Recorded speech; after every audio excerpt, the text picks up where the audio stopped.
Pantala po, nagpaalala naman po ang Mangaldan Municipal Treasury Office sa mga residente po na hanggang February 27 ng taong kasalukuyan po na lamang maaaring magbayad po ng Community Tax Certificate o yung sedula ng walang kaakibat po na multa or penalty.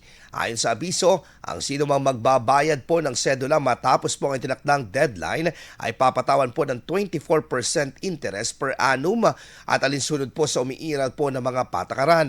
Dahil dito, hinihikayat po ang publiko na maagang magbayad upang makaiwas sa karagdagang bayarin.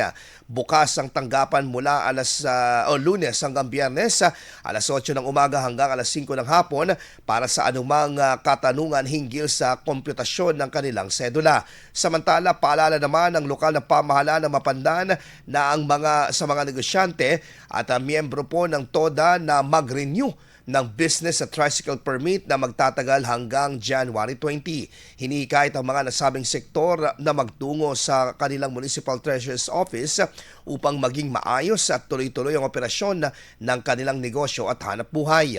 Muling nanawagan ang mga tanggapan sa parehong bayan ng kooperasyon mula sa publiko dahil ang nakokolektang kita mula sa renewal ay umiikot din sa mga programa at proyekto para sa kaunlaran.